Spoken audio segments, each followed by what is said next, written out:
Alright guys, so later on in this video I'm going to do another quick run through of the worksheet that we were working on in class.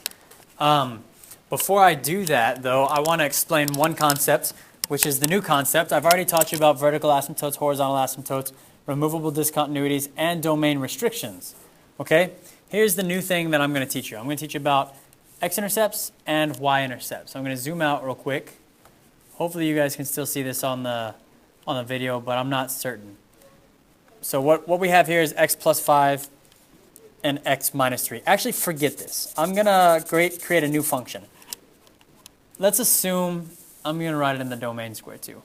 Let's assume that if I had a new function and I factored it all out, and my function looks something like this. Y equals x plus 1, x plus 2, x plus 3, divided by x plus 3, x plus 1, x minus 4.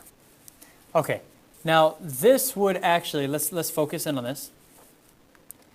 My domain restrictions would be based on my denominator right here, what x cannot be because I can't divide by 0. So x can't be negative 3, x can't be negative 1, x can't be 4. And each one of those domain restrictions will express themselves as a removable discontinuity, a vertical asymptote, or a horizontal asymptote if it cancels. Like x plus 3, x plus 3, x plus 1, x plus 1, that means this and this are both removable discontinuities. So I would write that right here as a removable discontinuity. I'd say, okay, x equals negative 3 is a removable discontinuity, x equals negative 1 is a removable discontinuity. If this does not cancel and there's something that still remains on the bottom, that is going to be a vertical asymptote. So this is a vertical asymptote. Now, the question is, if there's something that remains on the top, that is actually what creates an X-intercept, okay? So vertical asymptote is going to be at x equals 4. X-intercept is going to be at x equals negative 2. So x equals negative 2 is my X-intercept. Now, very simply, my Y-intercept is coming from, if you think about a graph, real quick, I'm just going to focus right here. If you think about a graph, I can have any function I want. My y-intercept is wherever it hits the y-axis. And the x value for where it hits the y-axis is 0. So if I just take in 0, and I plug it in for all of my x's, so like, I'm looking at this. If I plug in 0 here, that's 0 plus 1, which is 1. 0 plus 2, 0 plus 3, 0 plus 3, 0 plus 1, 0 minus 4. So 1 times 2 times 3. So 1 times 2 is 2, times 3 is 6. So I end up having 6 when x is 0. Sorry, let me zoom out just a second. So when x is 0, y is 6 divided by 3 times 1 is 3 times negative 4 is negative 12. I could also reduce that if I wanted to be 0, comma 6 divided by negative 12 is negative 1/2. So that's my y-intercept. And that's the concept that we're gonna be doing real quick and focusing on when I go through this worksheet. So here it is, all 8 questions on this worksheet done really quickly. Hopefully it helps you out. All right, so first one, what are my domain restrictions?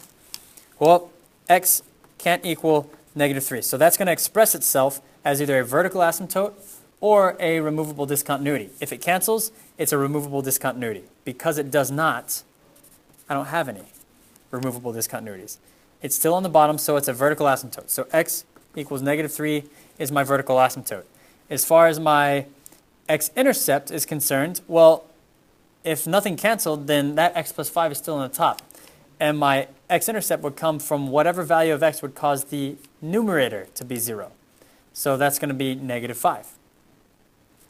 X equals negative 5. Or maybe you want to write it down like this. Negative 5, comma, 0. Okay, going on, horizontal asymptote, that's regarding the degree of the function. So if it's a first degree over first degree, that means it's the same degree on top and bottom the expressions. So you take the coefficients. That's 1 over 1. So y equals 1 over 1, or just 1. And then lastly, my y-intercept, plug in 0 for all my x's, 0 for x, 0 for x, so 0 plus 5 is 5, 0 plus 3 is 3, so my y-intercept when x is 0 is 5 over 3. Okay, so now graphing this, well, let's go ahead and yeah, I'm just going to graph it. I'm going to skip this for now. Guys, if you're wondering what the heck is this is just f of 10. That means if you take 10 and plug it in for each of the x values, then you end up getting, you know, like 10 over 10. So f of 10 is 15 over 13. F of negative 3, well, we should actually know because x can't be negative 3, that it's going to be undefined. So if x were negative 3, you'd have negative 3 plus 5, so that's 2. Over negative 3 plus 3 is 0. 2 over 0 is undefined. Anyway, the rest of the focus of this video now is going to be graphing. So now that I have all this stuff figured out, I'm going to go ahead and graph. I have a vertical asymptote, and it's a sketch. So vertical asymptote at x equals negative 3. Okay, so I'm assuming that's going to be around x equals negative 3.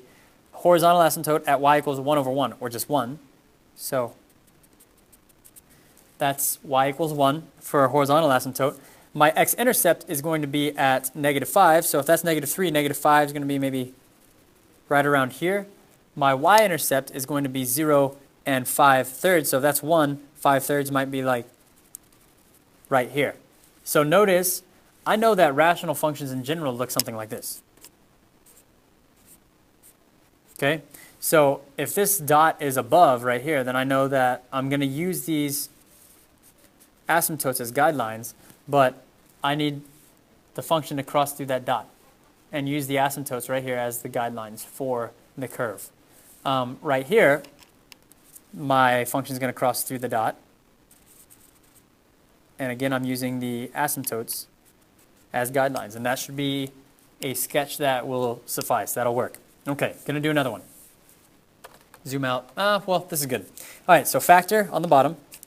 X minus 2 times x minus 2. All right, so my domain restriction, x can't be positive 2. Does it cancel with anything up top? No, it doesn't. So as far as removable discontinuities are concerned, I have none because it didn't cancel. Which means that that is going to be a vertical asymptote. So I have a vertical asymptote at x equals 2. Horizontal asymptote, well, I have a 0 degree function over a first degree function, or a second degree function. So it's low over high. Horizontal asymptote is going to be at y. Low over high rhymes with y equals 0. Okay, x-intercept, is there any way to make the numerator equal 0? No, there is not. So I don't have any x-intercepts. And then y-intercept, plug in 0 for all my x's. So 0 squared minus 4 times 0, which is 0. So 2 over 4 is my y-intercept. So when x is 0, y is 2 over 4, or just 1/2. So practice graphing again. So x equals 2 is my vertical asymptote. X equals 2, y equals 0 is horizontal asymptote. Right on that line. Y-intercept is 0, 1/2, 0, 1/2. And that's really all I have going for me right now. So to figure out where the other curve is, if it's down here or here, the way I would do that is by just taking any kind of random number that it needs to be to the right of this horizontal asymptote, or vertical asymptote. So x is 2 is the vertical asymptote. Maybe plug in something like 5. So take 5, plug it into this. So I have 5 squared minus 4 times 5. So 25 minus 20 plus 4 is going to be 9. So 2 over 9. So when x is 5, maybe here, y is 2 over 9. So I have a dot like right there-ish, somewhere in that area. Okay, so that means that this is on top, like that. And that sketch should be fine. I don't have anything on the bottom. Okay, let's keep working a few. Hopefully after I work a few of these, you'll start understanding them. So, this one, x can't be 2. So is x equal to a removable discontinuity, or is it a vertical asymptote? It's a vertical asymptote because it doesn't cancel. So x equals 2 is a vertical asymptote. I don't have any removable discontinuities. My x-intercept, because this didn't cancel out, I still have something on the top, is going to be negative 6. My y-intercept, when I plug 0 in for all my x's, is 6 over negative 2, which is going to be negative 3. My horizontal asymptote, same degree over same degree, so I'm looking at the coefficients, 1 over 1, or just 1.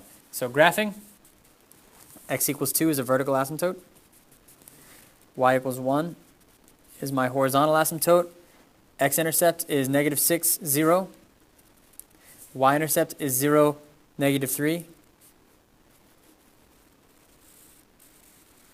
That's a terrible sketch, but anyway, there's that curve going through both of those points.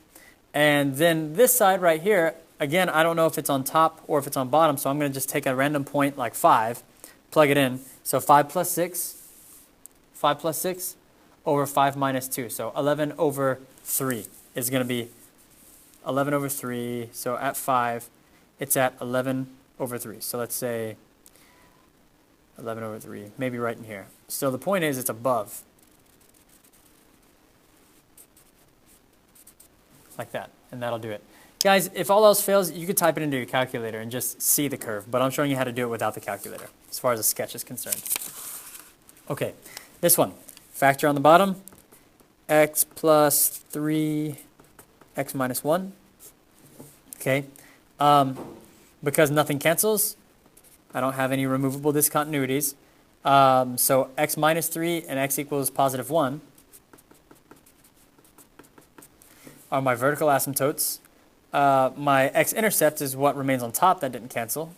So negative 2 comma 0. And then my y-intercept is when x is 0. When x is 0, so I have 0, 0, 0, so I have 2 over negative 3. 2 over negative 3. Horizontal asymptote, oh, sorry.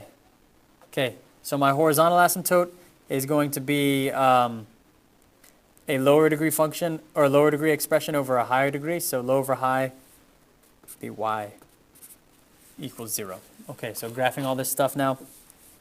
Vertical asymptote at negative 3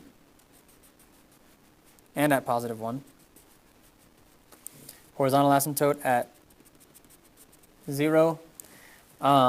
X-intercept at negative 2, 0. Y-intercept at negative 3, or 2 over 3, so something like that.